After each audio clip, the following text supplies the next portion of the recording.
Hello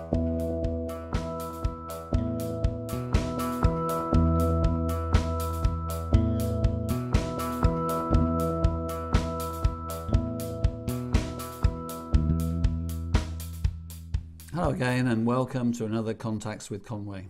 Today's guest is Dr. Tom Arnold from Sugar Land in Texas.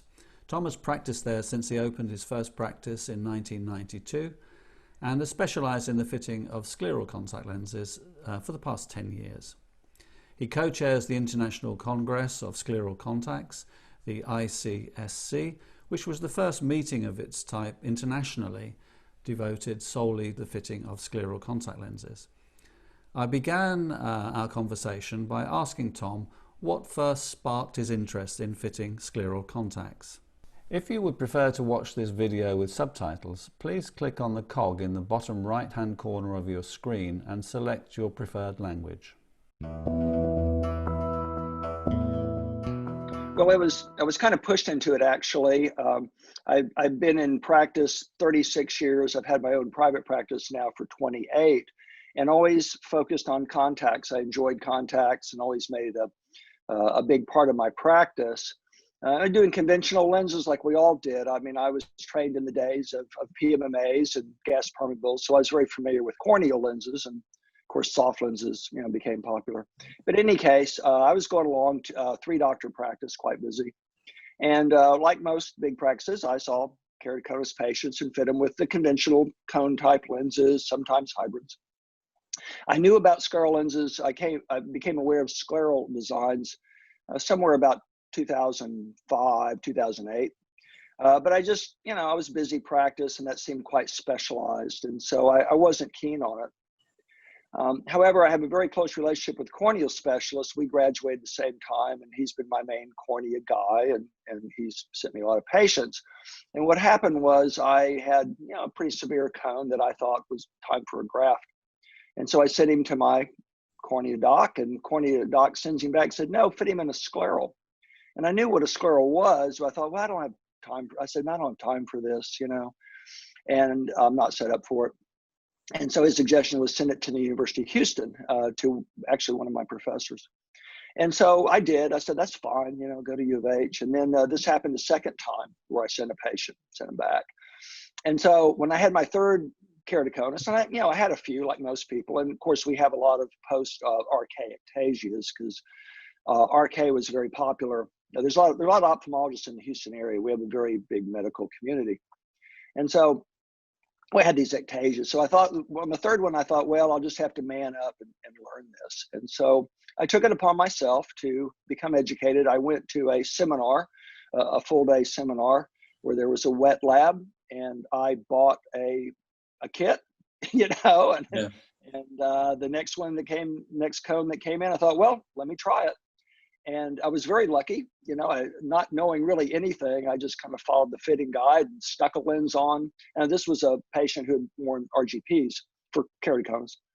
And I put it on and I just was lucky, beginner's luck. It fit great, centered well. And the patient just, got this wide-eyed look and go, oh, this is amazing.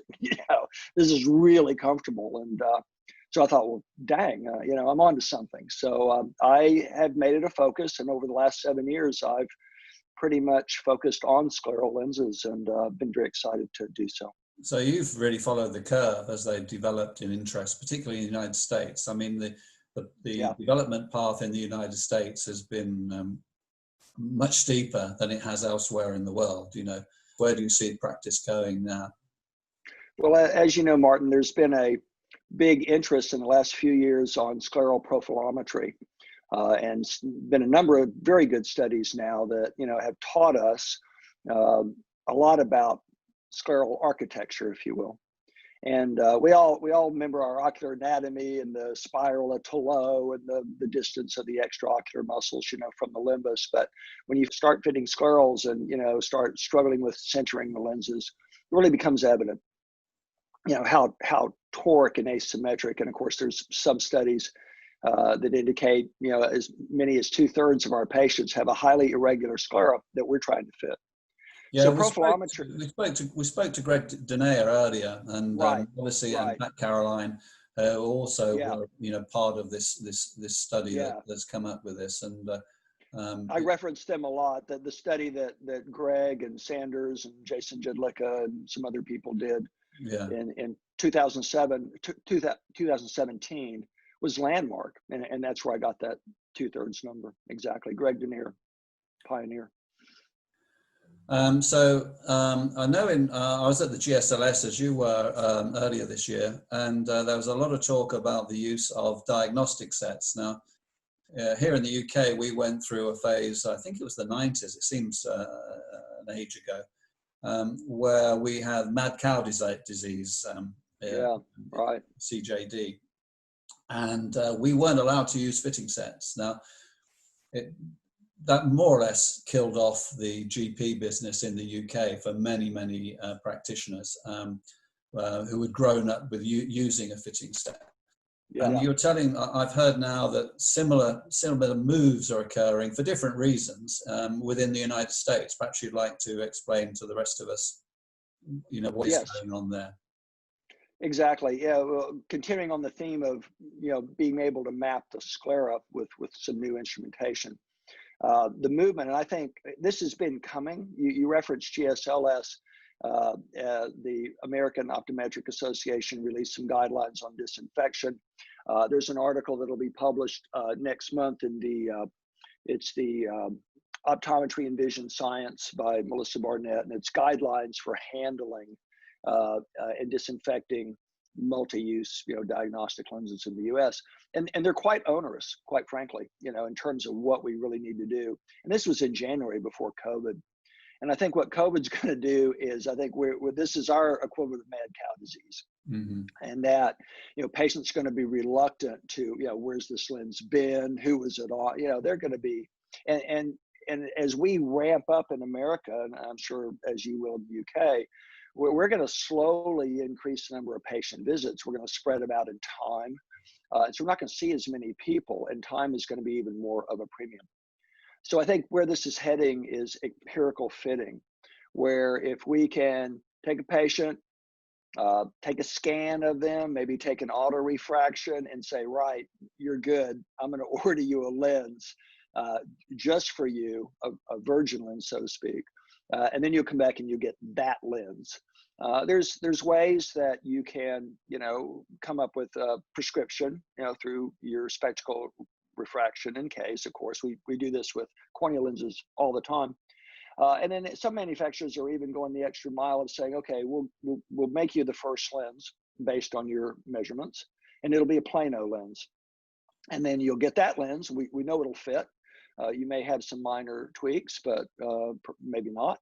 And that is your diagnostic lens, and we'll order it. And they're going to do that at no charge. And so I think that's where it's going to go. I think we're going to go straight to empirical fitting as the norm in a very short period of time, because that way, then we're not futzing around with, oh, is this quad? How much toricity? Where's the toricity? Do I need to be quad? Do I need an oval optical zone? Whether you scan it on the instruments or whether you actually take an impression mold, like guys like Ken Pullum in the UK, they're right down the road from you, have been doing for years, and others.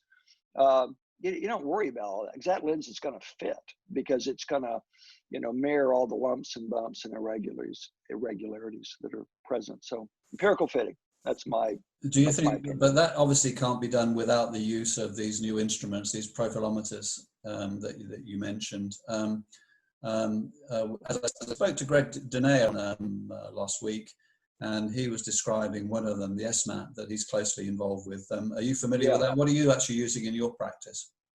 I'm not using the SMAP, but friends of mine who are, say it's an excellent instrument, and the studies that Greg and his team have published are quite impressive.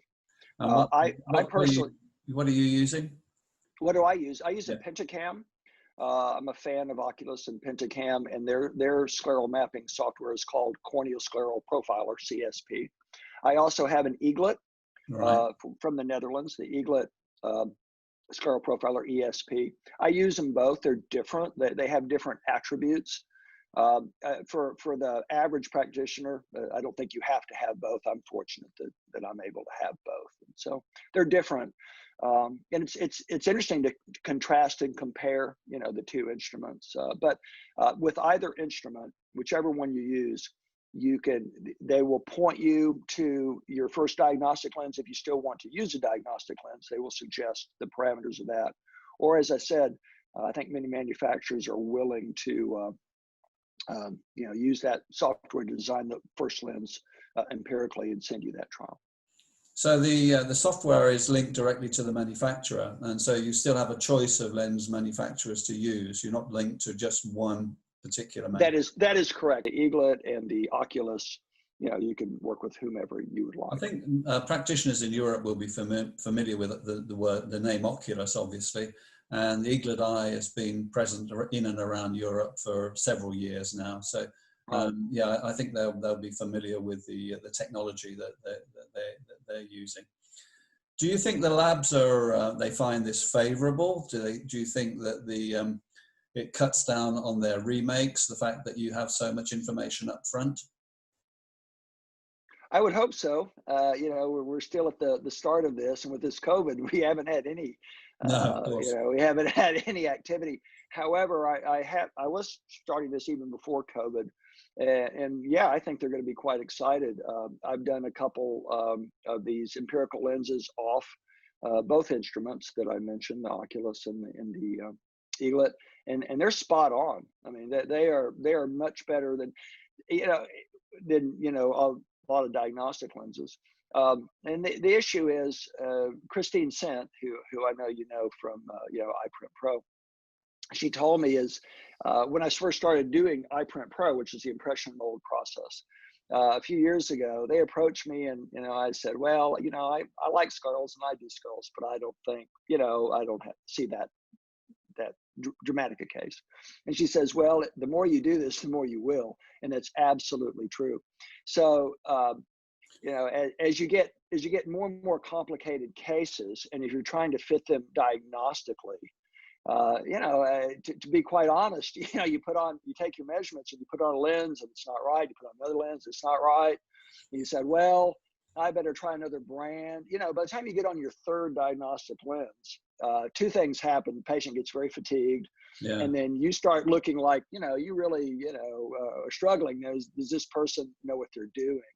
And so with empirical fitting, that first lens is going to be a heck of a lot closer than anything you've been struggling with at a trial set. And I think it'll increase your efficiency, increase your success, and make the patients happier. They're not thrilled with putting lens after lens after lens on their eye. Well, of course, that's if you can do it in one visit. But of course, very often it requires ordering a lens from a laboratory, a wait, a revisit. Again, in these COVID times, we'll be trying to minimize when we actually get back into practice. We'll take a break from the conversation at this point and rejoin at a later date. If you've enjoyed the video so far, remember to like, share and subscribe. Thank you once more, and I'll see you next time.